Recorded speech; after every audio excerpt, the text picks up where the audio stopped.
With Gatlin and our work session, it is 9 minutes after 1 on, is it 18th? All day? Yeah, January 18th. Thank you, Mr. Haberman. We will, the members present are, he said, Miss LaFrance is here. Felix Rivera. Eric Croft. Chris Schutte, Director of Economic and Community Development. Christopher Cost. Pete Peterson. Gretchen Wimhoff. We have almost everybody but Mr. Dyson, Senator Dyson. Mr. Schutte is going to present on AO 2019-12 regarding Central Business District. I don't see it there. Great, thank you. Yeah. Thank you for turning off the lights. Good morning. I'm going to go through the ordinance fairly quickly and generically to help try and encapsulate in the simplest form possible the thinking behind this new tax incentive designed to reinvigorate our downtown area. We've laid it out in what we hope is the most simple format possible. It tells you where you can take advantage of this tool. It tells you what you can and cannot take advantage of by using this tool.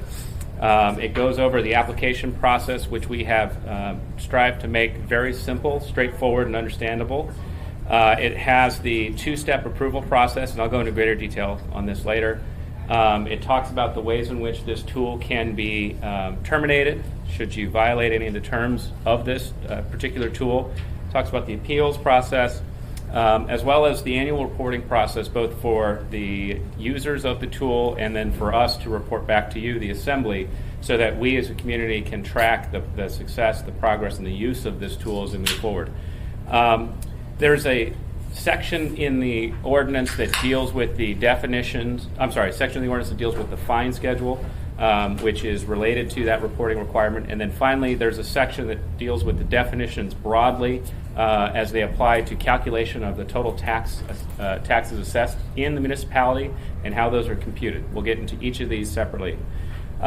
Just at a glance, as I mentioned, we tried to make this a simple process. Many of you are aware that there's very limited incentivization tools on the books currently, and those that do exist are actually pretty cumbersome, both for the applicant and frankly for the municipal staff who have to review and process those. They set a very high bar, and I think in the case of one particular tool, the deteriorated property tax exemption actually ends up incenting the opposite action we want, which is not letting properties turn into nuisance properties by having them sit there fallow and deteriorate. This process is pretty straightforward. It's got an application. The application is very clear in what it requires. It goes to the CFO and or that team. They review, they provide the provisional approval, which allows someone to understand what they can and cannot expect as far as tax terms. They go forth, they do the things they do, they build. Upon issuance of their certificate of occupancy, they will submit that back to the CFO. The CFO will certify that they built what they said they were going to build and that the housing that they built still conforms to what they originally proposed, and that starts the abatement. Original approval from you guys or from us? From us. Okay. Are there The limits on it? Yeah, we'll get there. Okay, sir. The abatement begins in the first calendar year after they get their their certificate of occupancy, and goes for 12 years after that. They do submit annual reports to the CFO, and the CFO then submits a grand report to you that summarizes all of the applicants or all of the exemptions that exist. Location. We focused on the Central Business District, which is sort of the wonky technical name for downtown. Downtown has consistently shown up in a lot of the housing preference surveys done over the past, going on 8 years now, as being one of the most desirable neighborhoods for people to live. A lot of us in this room are probably not of that age, except for Assemblymember Rivera, but it's a young person's world out there, and there's not a lot to choose from when it comes to that urban living. And this has always been highlighted, downtown has always been highlighted in all of the comprehensive plans and neighborhood and district plans as an area where we really want to concentrate a 24/7 population. Downtown Anchorage. Everybody but Rivera. Downtown Anchorage presently does not have a 24/7 population, and we see this as a valuable tool in helping to make that happen. This is a version of the map that's in the ordinance, but there are, of course, large versions and electronic versions of this available in the will be in the GIS gallery, so that everyone can very clearly understand where or where not they can apply for this. Is it contemplated that if this works, you might expand it, or you just don't? Yeah, we'll get there. Yeah. Roughly speaking, it's what most of us think of as downtown. Everything east of the Bluff, everything west of Ingra, everything south of Ship Creek, and everything north of everything north of the Park Strip. The gaps that you're seeing are either roads or municipal land. So there's a couple of government-owned properties in there that we just left out. Training. How about historical properties? Are they exempt from this too? Historical properties aren't specifically exempt. The gaps you see in this map are merely government-owned properties. I was thinking about 4th Avenue Theater. I just want to make sure it's not exempt from this. 4th Avenue Theater is not, but we'll get to that later. There is actually a clause in here that does not allow developers to double dip. So people who have applied for and received tax exemption under a different section of code, and that's a perfect example of one, they would not be eligible for this. They already have a tax exemption. Member Peterson. Thank you, Mr. Chairman. Why are we stopping at Ingra Street? Why don't we go further east? That's a very good question. So there's a couple reasons. One, the use of this tool is defined by a boundary of something that exists in code currently. Central Business District is a recognized district. You go outside of that, and then it just becomes a map exercise, and we're not ready to do that yet. The long-term goal, as Assemblymember Croft alluded to, is to have a tool like this used strategically across the bowl in the areas that need it most. And in order to do that, you need to define the area in which you want to use it. And the city envisions doing that through the reinvestment focus areas. So as the reinvestment focus areas are established, and we have, for example, the Fairview reinvestment focus area, that will then be able to, we can then insert those into this provision of code, which would make them eligible as well. We've tried to design this code section to be plug and play so that as the reinvestment focus areas come on board, you can plug them in, and then the benefits of this incentive will now apply to those areas too. Okay, so we started with the downtown area. Member Constant? Yeah, just for those who weren't here when we did the land use plan map, the 24 land use plan map, there were a number of reinvestment focus areas identified on the map, which will eventually come under the purview of a focus for redevelopment. And while I share the same question as Mr. Peterson, I think there are a number of places I would like to see. I also respect the administration's effort to maintain it in a very compact way so that it can be implemented in a targeted and measurable way, so that it can be reiterated successfully in other places and not just washed out in its first effort. Yeah, thank you. Any other questions? Okay.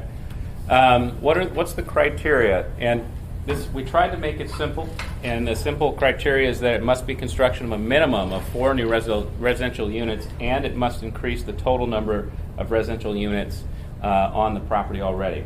It sounds deceptively simple, and we've had a lot of people look at this and say, so are we incentivizing fourplexes? And the short answer is no. This is just setting a floor, if you will, of what kinds of projects could qualify. Don't forget, on top of that, all zoning and building codes still apply. So one case in point is the parking lot across the street.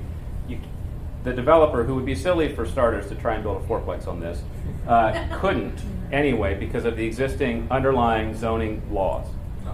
So don't forget, those still apply.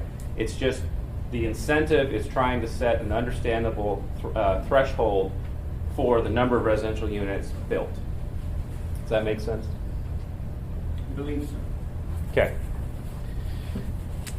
Why are we doing this? I think anecdotally most of you know this, but here's a few numbers just based on surveys of both projects, real and planned across the bowl.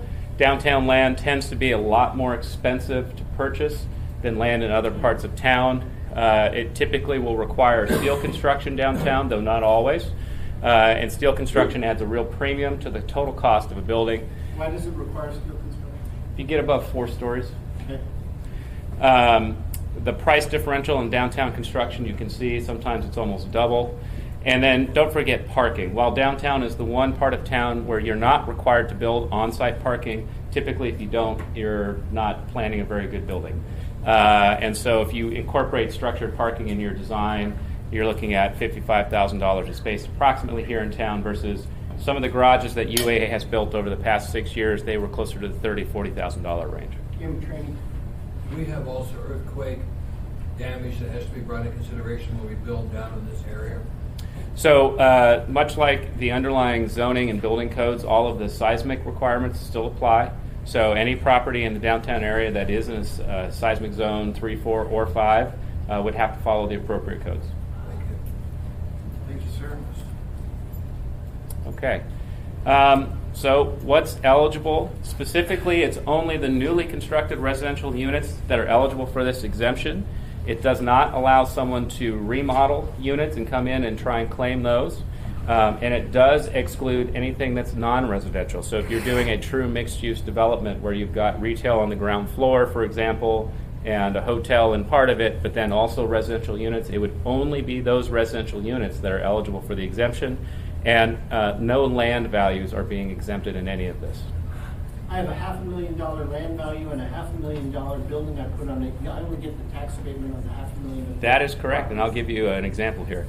So here's a picture to demonstrate sort of what I'm talking about. Let's imagine that everything above floor 1 is a residential development, apartments, and everything on floor 1 is commercial, coffee shop, etc.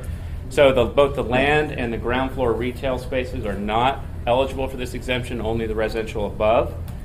Using some made up but realistic numbers, if you look at a building value of $5.5 million under full taxation, you're looking at just under $100,000 a year for both the combination of the land and the building. Under the exemption program that we're proposing for Alex's group to calculate taxes every year, they're still going to look at the land value, and the land value can appreciate year to year, and probably will once there's a fancy building on it. The building value, however, I backed out everything below the residential stuff. So imagining that the ground floor alone has a estimated value of $1 million, there's supposed to be another zero in there. Yeah. You're looking at a total tax obligation of about $25,000. You do that times 12, the total benefit to that particular property is just shy of $1 million. Over that entire 12-year Over a 12-year period. Now keep in mind, 12 years, you're seeing land value still appreciate. So the taxable land value and the taxable non-residential portions can continue to appreciate over that time. So tax revenue coming to the city could theoretically still increase year after year, but it wouldn't be until year 13 that you see the big bump of that extra $1 million coming in. In constant. Yeah, so, but that's in the presumption of a new building, right? So if you have this building and you're going to put 4 units on top of it, you're only going to be exempted the value of the 4 units on top, not the value of the whole building, right? Correct. Yeah. Okay, so it's essentially on your new project, not on your existing. Yeah, also correct. Only on the newly constructed. In training. Chris, it sounds like a great tool. I just wish we could expand it to some parts of Midtown. I'm thinking about that piece of property right next to the Lusak Library. You want mixed development in there. This would be perfect for that. Yes, or sir. the old Northern Lights Hotel that's gone now. It would be perfect to encourage development in there.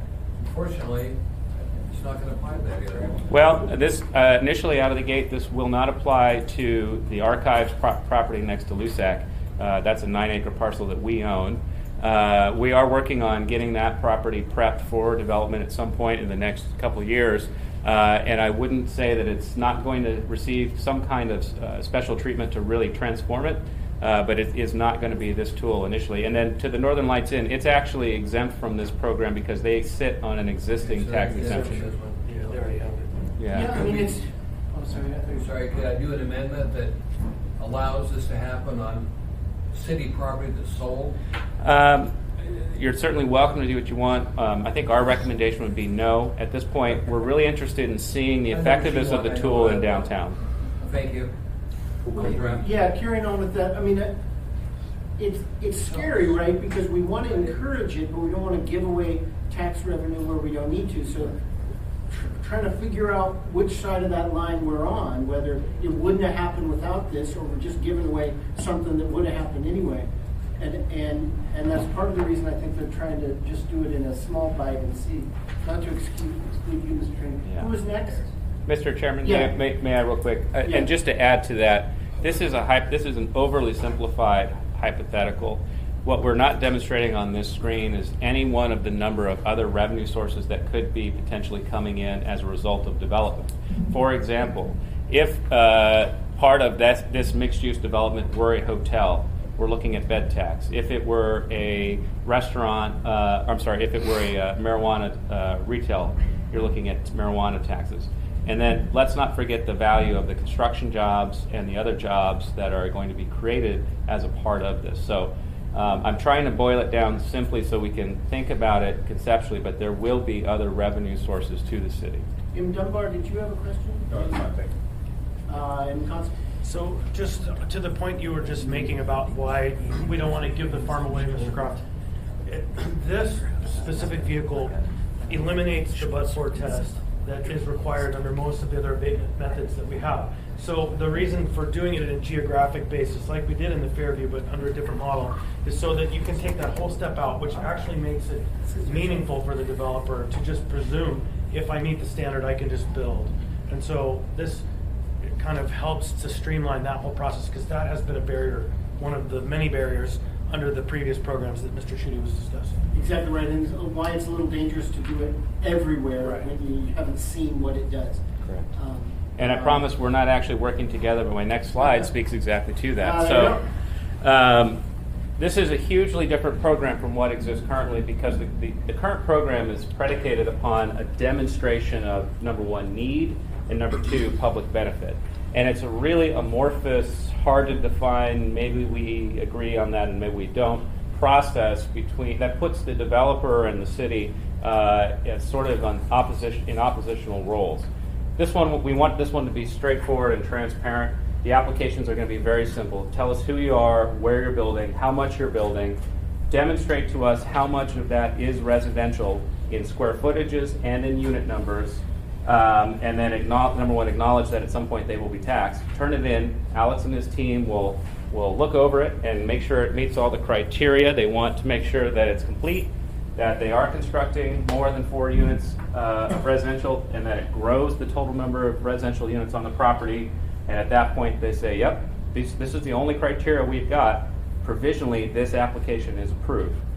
Now, that's a provisional approval. It just gives a potential developer some certainty in knowing that they can move forward with their project with the anticipation of receiving that benefit, provided they build what they tell us they're going to build.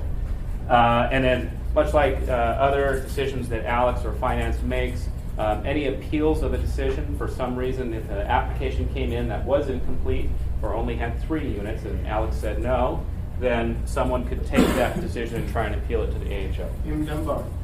Thank you. Three things. Hopefully they don't take too long. They're sort of half questions, half statements. I would say I like how, correct me if I'm wrong with what I'm perceiving, I like how simple the criteria are. It appears to be just 2 things, basically. More than 4, and it increases overall housing.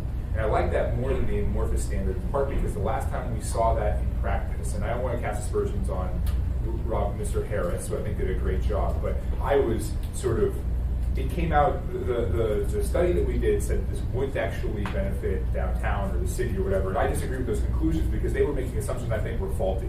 They said this is not going to increase the number of people that come live here, it's just going to, and I don't think that's true, because I think what we have is people moving out to the valley because they're not finding appropriate housing here. And so I like the simplicity of this, that's one. The second is, and correct me if I'm wrong, but you kind of laid out that process in the beginning. The Assembly's not in that process. Correct. You're asking us to pass this, and then they administer it. It never comes back to us to decide whether or not they should get this tax abatement. And I actually like that. I've been thinking about it for the last half hour about whether I like that or not, and I think I do. And the reason I like that is because it does take some of the politics out of it. It's a simple standard anyone can apply for, and then it's sort of almost by right, although not quite. And the reason I'm comfortable with that is the third point, which is they are going to have to comply with all the other regulations, right? Correct. So they have to do zoning, building code, all of those kind of things. And in some of those, now, is there a public process with any of those? Will we have to go to P&Z at any point or not? So do you want me to take your statements in order or just start with that last one? Let's start with the last one. Okay, so yes, to the last point, any building code or planning or zoning requirement still stands. So depending on the type of development, if it would normally require a visit to planning and zoning or UDC, all of those existing entitlement requirements stand. Yeah, so I guess the last point I want to make on that is, this is also why I think for now it makes sense to keep it confined to the central business district, because we are giving a quote volatile tool to the administration. And we are voluntarily, if passing this form, pulling the assembly out of that process. And I kind of want to see how that works downtown before we perhaps take it to Muldoon is ultimately where I'd like to see. I have him training next, but did you want to respond to the Sure. question? To the first point about the predictability, and I'm going to pretend I'm a developer or investor at this point, the predictability is absolutely critical, and that was missing from the last one. In the Peach Investments application and ultimate response back from the CFO, it was not a denial because they didn't think it had benefit. It was a denial because they couldn't demonstrate it based on the information provided. So in that sense, they felt the application wasn't complete. If you saw the application, it was like 100 and something pages long. It seems overly burdensome. So the goal is to make this very straightforward. Show us your blueprints, how many units, how many square feet, how much of it is retail. Okay, great, now we know. Now the square footages and the floor plans are important, and that goes back to the slide I showed you earlier, which is we are only abating taxes on residential portions. So Alex's team in property appraisal does have an exercise to go through annually with any applicant, which is of your 100,000 square feet, how much of that is taxable? And they're coming to those conclusions based on this information provided in the application. So up front, we know what to expect from a construction standpoint. They'll know more about what to expect from a taxation standpoint. And I think both parties having better information means that they can move forward faster and easier. I have him trainee constant. Chris, will the HHS building downtown be in the central business district, or as far as this? Yes, it is. Okay, I wanted to check because, the plans are to take that down and then develop it, so they qualify there for. It does, yeah. The central business district goes roughly to the Bluff, so about M or N Street. Just wanted to check, thank you.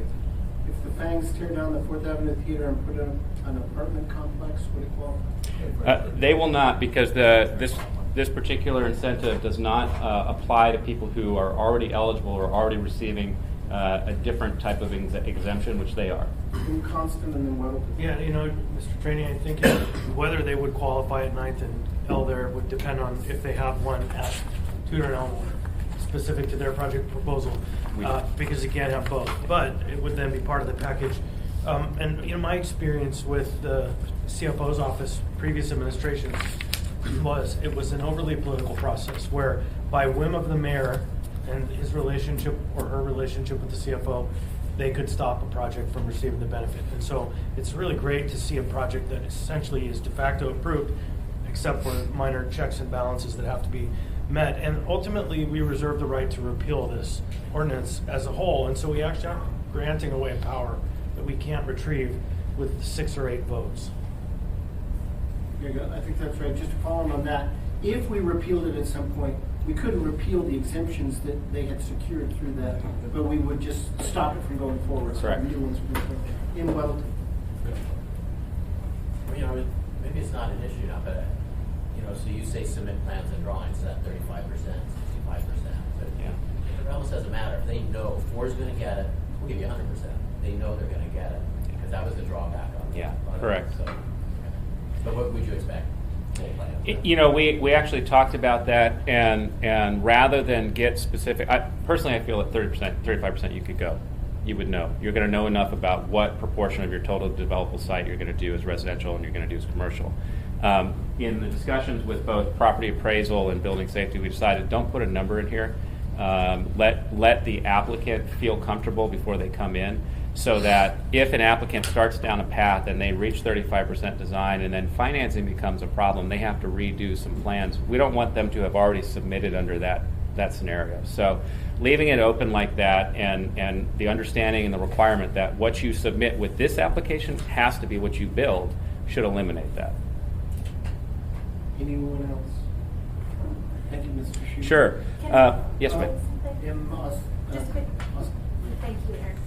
Quinn Davidson. Quinn Davidson's running.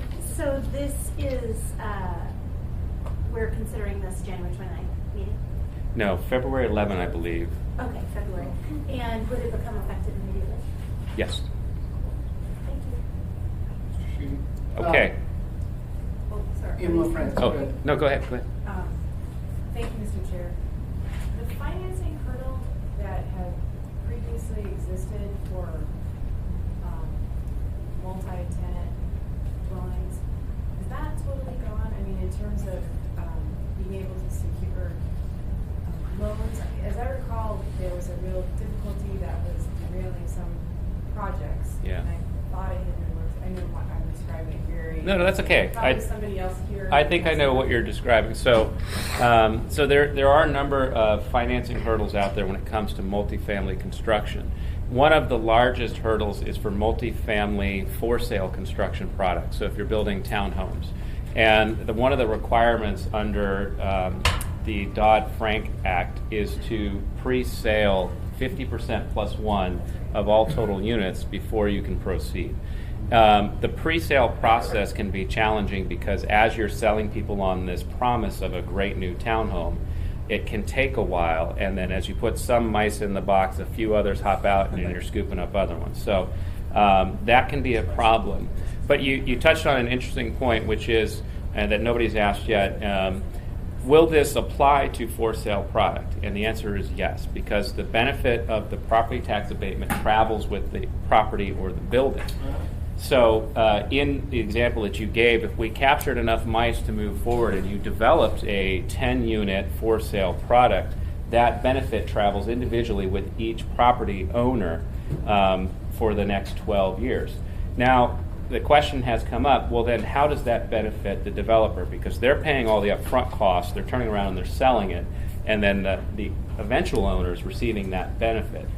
We as a city can't really meddle in that world, but in speaking with Jim McCollum, who's a really well-known HOA attorney, and a few other developers in town who are all very creative, they figured out various ways to do it, and the easiest way is going to be through the establishment of an HOA that has as part of its dues a repayment of that benefit back to the developer. But that's outside of our hands and our control. We're leaving that up to the private sector. Or you just get that much more in price when you say, Either I way. want a tax-free for 12 years, this is going to be $550 instead of $500. We're not ahead some constant next. It's not tax-free, but tax-reduced. So, when, this is curious, first time I heard you say that the benefit could accrue to the purchasing entity, because I think previously a year ago maybe we talked and there was just no way we could achieve that. So how did this theory evolve? No, the way that existing Section 1235 as it relates to deteriorated properties in particular has in code a specific prohibition against it transferring to a new owner. Okay, so This is because we are taking ourselves out of it, just saying it's a tax benefit tied to property. What happens to the property at that point? We don't want to. We don't care about. That's a huge selling point right there. Correct. Like the downtown edge asked that question and they couldn't get there, and so this is huge. Okay. Mr. Shooting. Okay, so continuing through the steps, after provisional approval, we get lots of hard paths. I'm sorry. I'm sorry, just a very basic, quick question. Maybe I'm just for some reason not seeing it here, but as Mr. Thompson pointed out, this is not tax-free; it's tax-reduced. Correct. By how much? I know it just applies to the residences, but what percent of their taxes reduced? It depends on what percent of the total development is It's all residential. is yeah, residential. It's all residential. Yeah. Then it's 100%. No, it is not. So to go back to 100% of the building. this one, land value is not exempt. We know that, Anything non-residential is not exempt. but it's completely. Yeah, let's say yeah. You still sit on land if you're a full 100% residential building, so Yeah. you're paying your land taxes. But It's like a fifth. It's even. the property, so the property taxes for the units themselves will be tax-free for 12 years. Zero. Yes. Minus the land. But that's not what this shows. Well, Hang on. The taxes, any taxes on No, I got you. improvements to the property are owed if they're residential. Yeah. So if this is a 10-unit building and that's all it is, Yeah. every unit will be exempt from paying the property taxes owed on their building, but they will each pay a portion pro rata of the ground. Yeah, So the yeah. ground continues to appreciate over time, and taxes are owed We got just the on ground, but it's zero on the residence. Correct. But then why does it say tax? Because of the retail and the bond. This was a mixed-use Oh, example. This was a that's- mixed-use okay, example. got I'm it. sorry. Okay. Yeah. Okay. I was just trying to highlight that not everything is. And if it was a redevelopment, sorry, Mr. Chair, but if it was a redevelopment and you were adding units but not taking out older units, the older units would still be taxed. Correct. At their base tax rates. It's the newer units that wouldn't. And if it was all owned by one person, they would divide that cost across all the units equally, but if they were all owned separately, it would be the individual owners of the units that were new that would receive that benefit. That's right. All right, we all on the same page? All right. So the hard hats come out and we build something. And once built, to receive final approval, the applicant would submit their certificate of occupancy. The CFO and or team would verify that yes, the certificate of occupancy has been issued, and yes, they built the 10-unit residential building they promised they would build, and it turns out they are 800 square foot apartments. You're good to go. And that starts the clock in the following January after that decision is rendered. You guys know this, we do our taxes in January, so if you received approval today, your tax holiday would not start until January of next year. So on next year, I would owe whatever, some portion of the year, and then it'd start being exempt. Correct. So Sorry, let me rephrase that. You would owe the taxes for 2018, but for 2019, 19, yeah. but in 2020 you would then be exempt.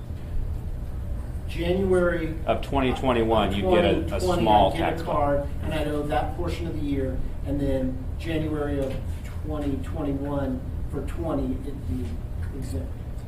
Yeah, it's what I think I hear you saying is there's no partial exemption. Right, partial year. It starts in full only in the first calendar year First after calendar. CO. But isn't he 1 year ahead or something? It's like, if you got it now, it would I apply build to it right 2020. now instantaneously. I get 11 months of taxes. You pay full taxes for 11 months, and then in Yeah, beginning that's of what I 20. just said. Saying I don't. Yeah. And then I start being exempt for the whole time for Correct. 12 years. For 12 years. Jim Constant. Yeah, so on that, the application period then, is this going to be rolling, or is administration going to establish a period in the year in which you could qualify for it? So if you applied and went through all the steps in December, January 1, you could be qualified for the next year when the levies go out, as long as everything was done December 31st? So if you submit your preliminary application in, say, October, and you get preliminary approval from the CFO, and somehow you magically build a building in 3 Right. months, Yeah. and come in for final approval in December of 2018, for example, then yes, January of 2019 would start your clock. Okay, so it's rolling. It's rolling. Yeah. Everybody good? Okay. Okay. Again, much like the preliminary application, the final approval can be appealed if people don't like the CFO's decision that they said they were building 10 units and they only built 2. It begins in January, and then we're going to record this exemption at the recording district, and we're going to keep a copy on file here. The recording is important so that people understand it travels with the property. Right. And on what, there's really only 2 bases, as Dunbar was saying, that to appeal it to the hearing officer, it didn't provide at least 4, or it didn't expand it. On what other basis could I take it to a hearing officer? I'm sure there's creative people out there who could figure out ways The to lawyers appeal. have decided. Once you're enjoying your tax holiday, you do have an obligation for annual reporting. We internally have discussed this. We envision it being much like the residential property tax exemption process, where it's a fairly simple form to verify that the conditions still exist. So for this one, it's to make sure that you're actually there and it's still a housing project or housing unit. We are curious in the vacancy of the units. This is obviously for rental units only.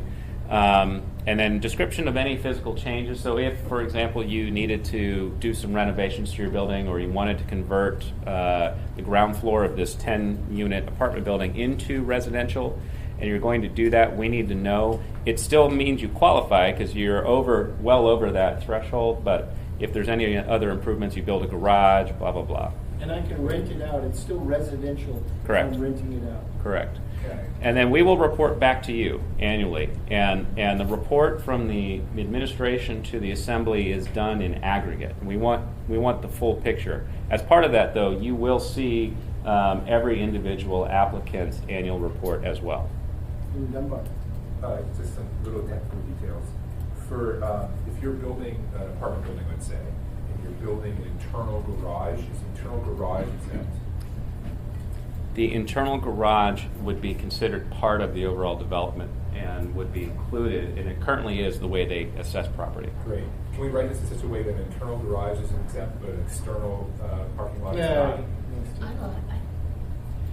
not? I'd have to ponder that for a moment. Well, let's do that if we can. Okay. Because my longstanding. It's probably easier to pass a law that forbids surface parking in the central business district if you want to. Well, but I mean, this is a carrot, not a stick, right? I mean, right now you're taxed on that, and so we just be keeping on your parking lots. Right now we're just be keeping the status quo, but if you want to bring that inside, we're going to exempt you. What you could do is you could say that, if it's the Can design. we pick it up for the recorder? Sorry. If it's the design that you're asking about, we could make it such that the square footage got attached to the specific unit. That would be a solution. And I hate to do this without Jack Damas here. He'd have a great answer to this, but I actually don't know how they calculate surface parking and building right now. I don't know if that's counted as an improvement or not, or part of the land You value. guys can follow up on that. Yeah, and that's really we'll look into that for you. Okay, and actually, one other thing. Yeah. So about the remodel in the future, I think I know the answer. I just want to be sure. So if you have let's say you build an apartment building and it's pretty bare bones, and then 6 years in you do an upgrade. Let's say you add a pool on the roof, which we not here, but let's say Wow. let's say you add a gym, for example, or some other kind of amenity, but it's internal to the building, maybe for the residents, or even you just upgrade all the bathrooms, something like that. Are all those improvements still exempt for the remainder of 6 years? These are good questions, and they're more suited towards property appraisal, who is not here today. We'll take your hypothetical examples, we'll put them in front of them and see how they would calculate those.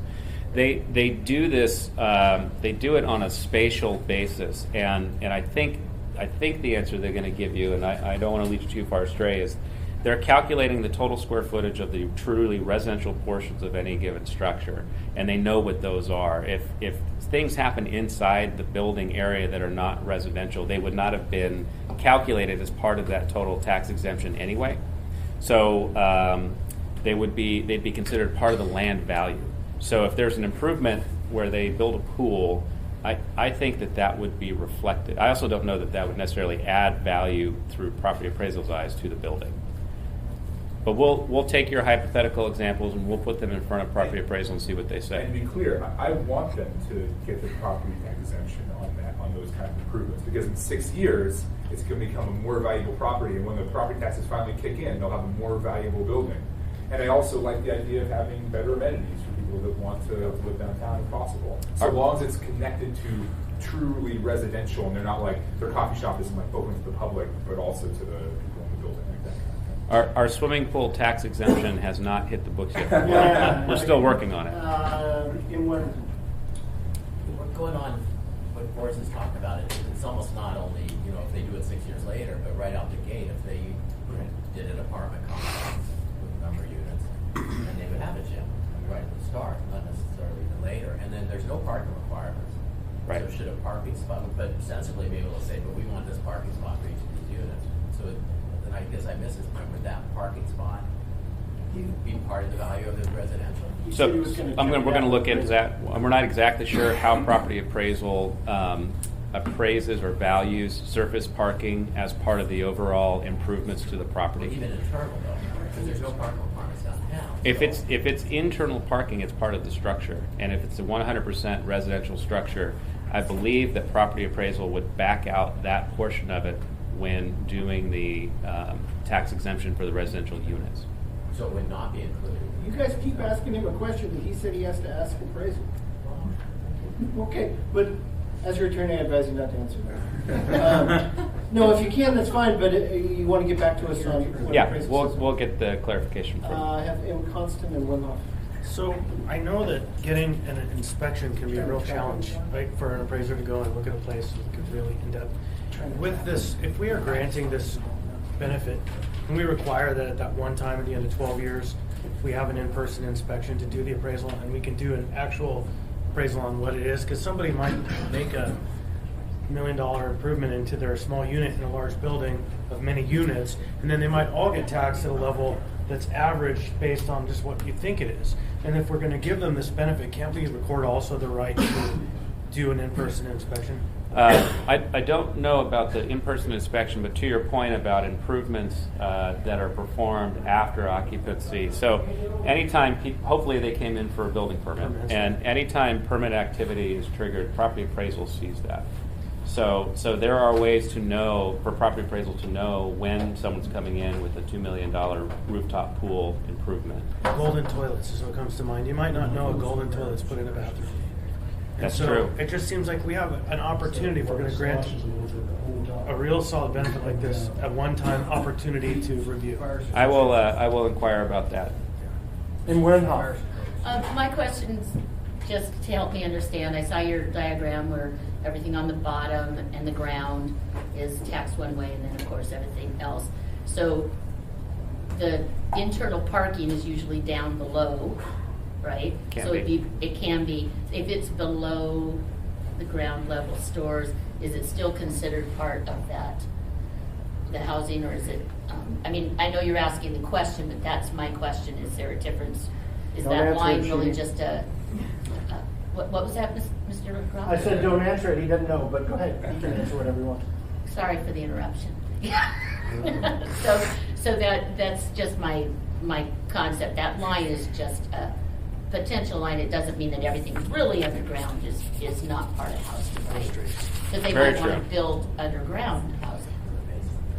So in the, let's see, what is this? Page 4 of your ordinance, at the top of the page, it's a continuation of 1260.040B, talking about the magnitude of the exemption. It lays out for you how property appraisal will spatially analyze and value or assess the property. And it may not give you the answer you're looking for, Ms. Wimhoff, but that is the methodology that they use. If your question, as I understand it, is specifically, will we tax parking garages that are part of a residential development as well?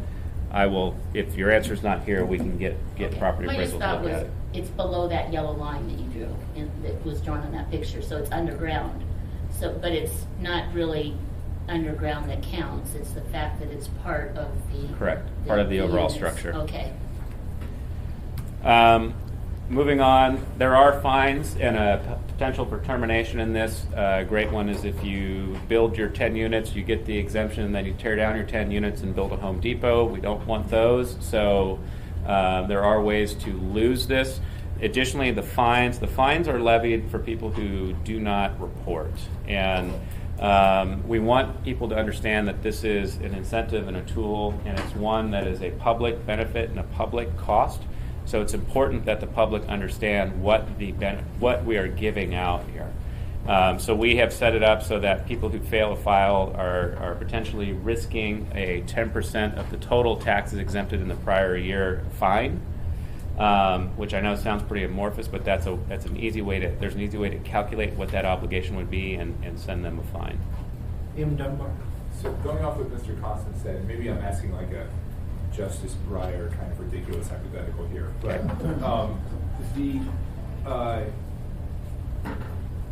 it's to the previous slide, if they said, I have 10 units and there are marble countertops in all of them, these are very nice units, and this is property tax exemption I'm claiming, and then a year or two in, they pull out some of that stuff and sell it or whatever, and continue to claim without sort of actively going to us and telling them that they are basically voluntarily reducing the value of the units, they could continue to claim that that property tax exemption unless we had some kind of enforcement mechanism, right? Some way to make sure that their units are still in the same quality. Is that right? I mean, what is the enforcement mechanism? So we're trying to keep government out of the countertop business. Yeah. But by and large, that level of detail is not something that property appraisal does currently. Okay. So there's not like if you have a gym. No, and there's a big difference between property assessment, what we do when we assess property for taxes, and what a true appraiser is doing when they're trying to appraise the market value. Yeah. If I were doing an appraisal for market value, that would matter to me. For property, Or not, because it's exempt. So- right? But for property appraisal, it doesn't. So that's almost it's the flip side. My question was that, like, it doesn't matter whether it's marble countertops or not, because it's in the exempt portion. You really only care about an accurate assessment of the land and assessment of the commercial. So that's where the fight's going to be. Is this number really going to be that reliable, given that, 5 years in I stopped reporting or whatever? You haven't been taxing it for 5 years. You haven't really been assessing it for 5 years. So do you really know this number? You know the land value because you've been watching it, and you know the commercial value if you've been watching it, but you really haven't been doing much on my residential because I qualified and you don't care. Well, so I think we do care. And the way that we understand it from property appraisal is that given the current condition or current example of a residential property tax exemption, Yeah. they are still doing their assessment of the Assessment. full value. They are only levying against the reduced amount. Roger that. Okay, so I had M. Peterson, Constant, and Wimhoff. I'm up. Yeah. Thank you, Mr. Chairman. So this report, it doesn't have to be a long report. It could be 2 words, no change. Yeah. Good. We want to try to keep it simple. M. Constant. On the same line of what Mr. Crawford was just asking, there's one snafu there I think that you could anticipate, and that's the first year. Right? If they stop reporting in the first year, and If they don't file an initial report, you mean? right, and then basically they have no taxes paid, and then they have 12 years of no taxes paid. I'm sure there are legal remedies, but it seems like the first year is going to be a problematic one. Well, so again, it's the same answer. Even in that first year, property appraisal will say, you're living in a $5 million building, but you failed to file. So we're going to say that the taxes you would normally owe is on that $5 million, and 10% of that is what your fine is going to be. And in the prior year, it was just a building proposal on a bunch of land, right? And so if your mechanism is 10% of what was in the prior year, and in the first year, last year was land, then you have a hole. And so I'm sure, again, there's some legal remedy there, but it might be smarter to catch it before you write it. Sure. We will look at that and make sure that triggers, that You know what I mean? first year offenders can get triggered. Interesting timing question. M. Wimhoff and then Middleton. Okay, my question is, and this may be other places in our code, and please educate me if I need to be on that. Could this apply for something that is exclusively senior housing, exclusively no children housing, and assisted living housing? No children housing? No, places, yeah. That's a no children. No, well, it's, I mean, there are places that you have to be 55 or older. There's places that you can't have children in the house. I mean, I love children, but I'm just asking a question. That's a very interesting question. I'll go back to this slide, which is that all existing zoning rules still apply. So if it's a type of housing that is allowed in the area, if that's senior housing, for example, then that type would be allowed and would be eligible for this. Okay, and so assisted living, though, is more of a facility than individual housing, would you say? That's a tricky one that we I go didn't back know and if forth there's a on. We separate code for actually treat that as a commercial activity. Okay, that makes sense to me, too. Okay, well, that's But it's a helpful. tough Thank one. you for asking that question, or going back, but that You does bet. help a lot. M. Weddleton. You go back to that slide, or we'll just remember it, I guess, but it says for, because of worry, you do 4, so you do 4 super nice $1 million units, whereas perhaps you could do 8. What we really want is the 8 and to be cheaper. So you say, and this is, most of Anchorage doesn't have this, where you have to meet this minimum. So this is downtown does, but multiple family dwellings, density of not less than 25 dwelling units per acre. What if you have a mixed-use building, though? You want to put in the Home Depot and you want to put 4 units on top. I mean, how does the county do 4? You have to do. So in this particular case, if you put a Home Depot and only 4 units, you wouldn't meet the 25 DUA requirement. So you would not. So you wouldn't guess this. So you would not be eligible, no. But Well, you even wouldn't if even be able to build it. Okay, so my worry about not build, because that wording is unique to downtown. That's important with this. Yeah, the DUAs in particular apply through the B2A, B2B, and B2Cs. But even if I did a Home Depot that you're talking about and barely met that somehow by doing 8 or 12, I'm only getting it on the 8 or 12. I'm Correct. not getting it on the big Home Depot But anyway. Correct. the trick is we don't want people to build 4 luxury condos. So we really want the 8 or 12 or whatever. But Chris, you're saying it runs into this. Right. All zoning codes still apply. So the densities that are required in the B2A, B, and C still stand. I think it's been a while since somebody built housing downtown, right? I mean, Cook Inlet's currently under construction across the street, but Right. other than that, you are correct. Right, so Cook Inlet, which is using a variety of techs, I mean, they're a nonprofit, they have to jump through a lot of hoops. Correct. Do we think this, have we ever thought about lowering this requirement? I mean, perversely, is making this so high actually preventing any housing from getting built? No. It's not that high. It's not that high. Is it not that bad? I guess I'm thinking about how big an acre, I think it's an acre is pretty large. Yeah.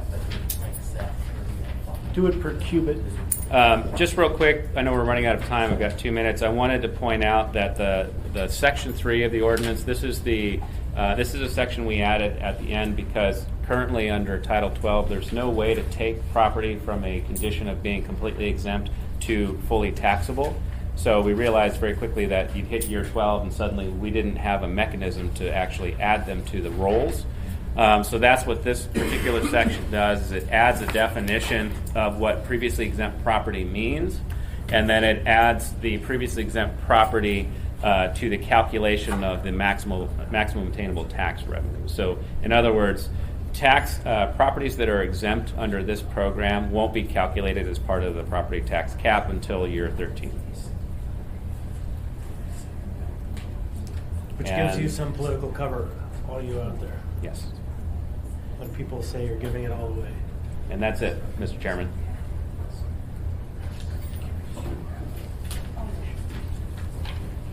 Are you done? Yeah, we're done. Sorry. Any other assembly questions? And then Frank. So the question is why 12 years? And I mean, this is nice because it's very simple. But if we said, okay, if you do 4, you only meet that 25 DUA.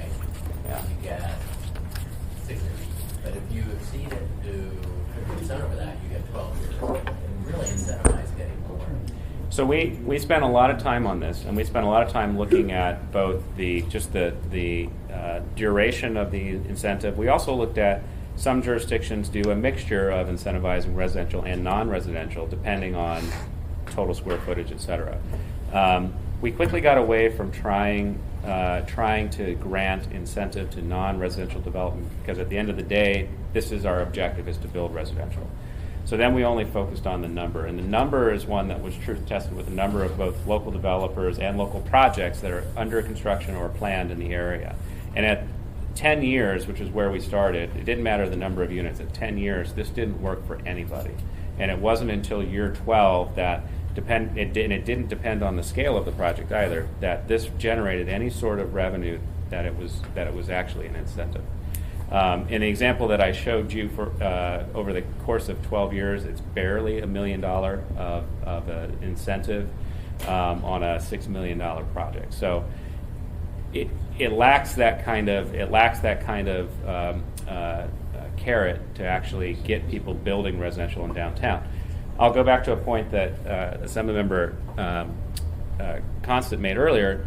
This is something that is within the purview of the Assembly to start and to stop. And I think because it's such an unknown at this point, we feel very comfortable with a simplified and streamlined application process and approval process and a guaranteed 12-year tax exemption to see the benefits of this initially.